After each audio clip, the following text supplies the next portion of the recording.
ओम श्री गणेशाय नमः। राधे राधे श्रोतागणों, इस अंक में हम सुनेंगे कि हमें कितना नाम जप करना चाहिए। जब तक हमारी चेतना है तब तक हमें नाम जप करना चाहिए। सोने से जगने तक और जगने से सोने तक संख्या की कोई गिनती नहीं होनी चाहिए। श्वास जब तक है तब तक हमें नाम जप करना चाहिए। स्वामी जी की कृपा से ही हमें लीला चिंतन होगा, वही हमारा उद्देश्य है, नाम का चिंतन। राधे राधे। राधे राधे महाराज जी। महाराज जी, महामंत्र जप कितना करना चाहिए? जप करते समय जो लीला चिंतन होता है वो वास्तविक कब होगा? एक दो पहला जब तक हमारी चेतना तब तक करना चाहिए। सोने से जगने तक, जगने से सोने तक, जीवन भर, मृत्यु जब तक ना आ जाए, मूर्छा जब तक ना आ जाए, गाढ़ सुसुप्ति जब तक ना आ जाए, तब तक नाम नहीं छोड़ना। अब हम मूर्छित हो गए, गाढ़ निद्रा में हो गए या मर गए, अब हमारी बात नहीं है, लेकिन जब तक हमें चेतना है तब तक हम नाम नहीं छोड़ सकते। संख्या आदि का कोई विधान नहीं है? संख्या पर हम दृष्टि नहीं देते, हम श्वास पर दृष्टि देते हैं कि हमारी प्रत्येक श्वास लाडली जी को बिकी हुई है।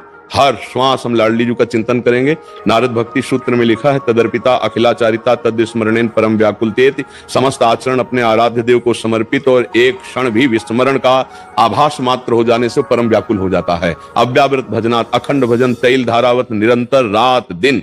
अगर हम सोते समय नाम जप करते हुए शयन करें तो हम जगते समय देखेंगे वही नाम चल रहा है। माला के द्वारा, काउंटर के द्वारा या विविध उपायों के द्वारा हम अंदर के माला में चलाना चाहते हैं नाम, कि जो हमारा नाम है महाराध्य देव का हमें गुरु ने दिया है, वो हमारा उठते बैठते चलते फिरते खाते पीते हर समय नाम चलता रहे। श्री भूरी सखी जी हमारे प्रेम रस की बहुत ऊंची स्थिति पर पहुंची हुई श्री भोलानाथ जी, वो कह रहे हैं, नाम श्वास दो बिलग चलत है, इनको भेद नमो को भावे। श्वास ही नाम, नाम ही श्वासा, नाम श्वास को भेद मिटावे। रोम रोम तब रग रग बोले, तब कछु स्वाद नाम को पावे। बोले श्वास और नाम दो बिलक चलते हैं, मुझे अच्छा नहीं लगता। हे लाडली जो हम पर ऐसी कृपा करो कि श्वास ही नाम, नाम ही श्वासा, नाम श्वास को भेद मिटावे। जैसे हमारा दिल धड़क रहा है, जैसे हमारी श्वास चल रही, ऐसे हमारे राधा राधा राधा ऐसा नाम चले। जो भी नाम जपते हैं, जो भी भगवान नाम, सब महिमापूर्ण है, लेकिन हमारी चेतना में केवल नाम चले, केवल नाम। एक क्षण के लिए भी हम अपने प्रभु का विस्मरण नहीं कर सकते। भागवत में एकादश स्कंद में त्रिभुवन की राजलक्ष्मी देने पर भी जो आधे पल के लिए प्रभु का स्मरण नहीं छोड़ता, वही महाभागवत है। चाहे जितना भारी प्रलोभन हो, चाहे जितना भारी भयानक कष्ट हो, दोनों स्थिति में हम अपने प्रभु का नाम नहीं छोड़ सकते। और ये हमारे जीवन का लक्ष्य बन जाना चाहिए। गणना संख्या से हमें कोई मतलब नहीं। ये तो प्रारंभिक साधक की मनोवृत्ति को लगाने के लिए गुरुजन आदेश करते हैं, अन्यथा एक क्षण के लिए भी हम नाम के बिना नहीं रह सकते। एक क्षण भी नाम छूटा तो मानो मृत्यु जनित कष्ट। ऐसा हमारी जो आंतरिक वृत्ति है वो ये उत्तर है। महाराज जी, अगला प्रश्न है कि जब करते समय जो लीला चिंतन होता है वो वास्तविक कब होगा? वास्तविक उसी को वास्तविक क्यों नहीं माना जाता? उसे कल्पना क्यों माना जाता है? क्या बिना भगवत कृपा के लीला चिंतन हो सकता है? जो लीला चिंतन हो रहा है, पहले हम उसको वास्तविक माने तो उसी लीला चिंतन में स्वरूप प्रकाशित हो जाएगा, प्रिया प्रीतम का और आपका भी। आपका जो दास्य स्वरूप है, जिस भाव से आप उपासना करते हैं, मंजरी किंकरी दासी या दास सखा, जो भी जो इसका भाव है, वो स्वरूप प्रकाशित हो जाएगा। और लीला चिंतन अभी हम भाव से करते हैं, फिर लीला चिंतन वास्तविक प्रकाशित हो जाएगा। प्रकाशित का मतलब है कि हमें दिखाई दे रहा है।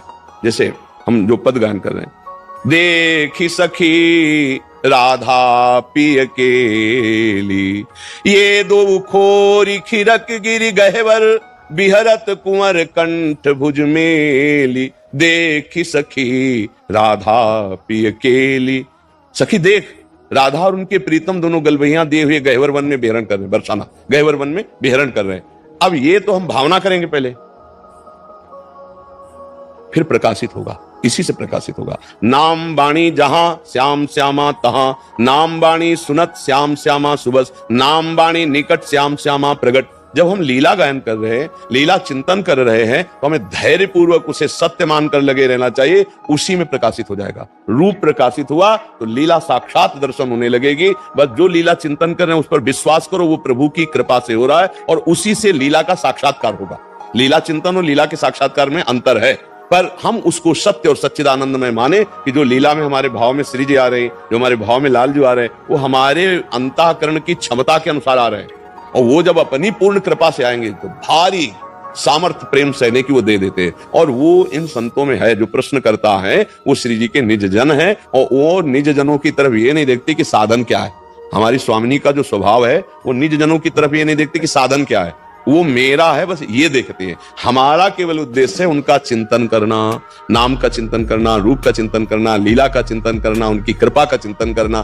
हमारा ये जीवन है, बस हमें और कोई चिंता नहीं। हमें चिंतन और सच्ची मानिए कोई प्रश्न नहीं रह जाएगा अगर हम उस लीला चिंतन पर विश्वास। सत्संग कैसा लगता है आप हमें कमेंट करके जरूर बताएं। कृष्णा। अगर आपको भी है ईश्वर के अस्तित्व पर आस्था तो कृपया लाइक और सब्सक्राइब करें। कमेंट में लिखें जय श्री राधे राधे।